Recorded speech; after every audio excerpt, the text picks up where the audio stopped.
Hello, welcome back to my channel. I hope you're doing good.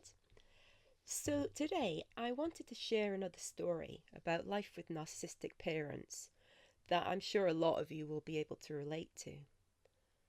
So back at the start of 2020, when the world was going crazy, I was checking my phone and the all too familiar stomach twisting, anxiety inducing notification that I had an unread text from my mother appeared.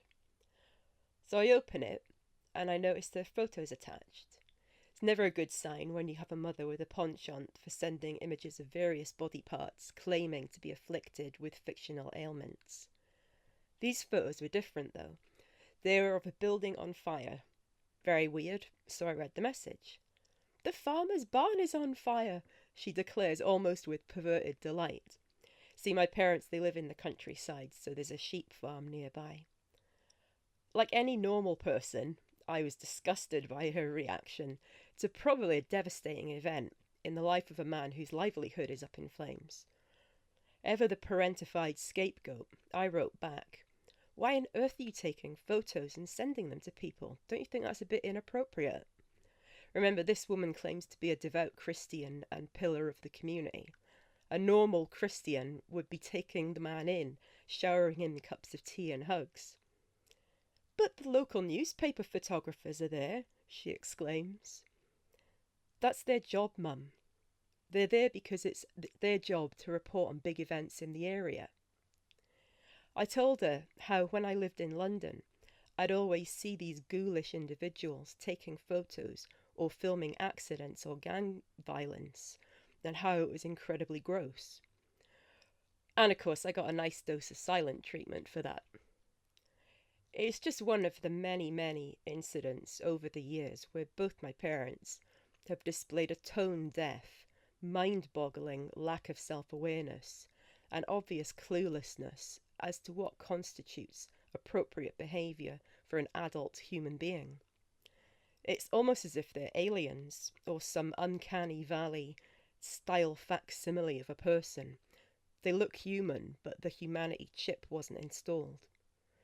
This delight and exploitation of other people's misfortune also shows just how empathy impaired these people are. I don't live in a particularly great part of my town, so crime is common. But back in early 2021, I found out that a man convicted of a violent crime had moved into the flat across the hall from me. And naturally, as a woman living alone, I was a bit frightened, and I mentioned this to my mum.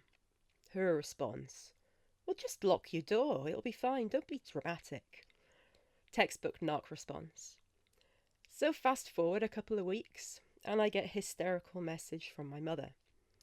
The police had apparently raided a building and found a grow house for a certain type of smokable plant, miles away from where my parents lived.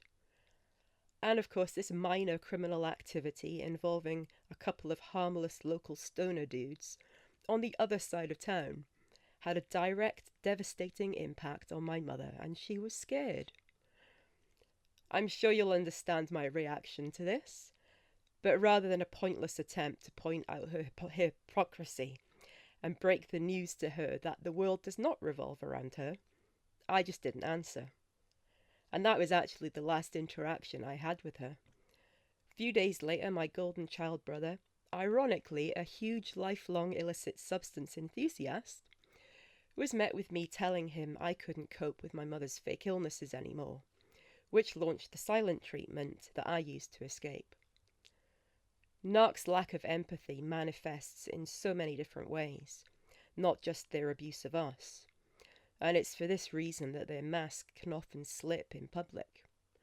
They can fake it to an extent, but then they'll commit a borderline comical blunder, such as sending photos of a person's livelihood on fire to their contacts list. We're not the only people to see this lack of empathy, we're just the ones with the strength of character to point it out. So that's just another little story I thought I would share, as I'm sure a lot of you are thinking, "Oh my god, this is like that time when...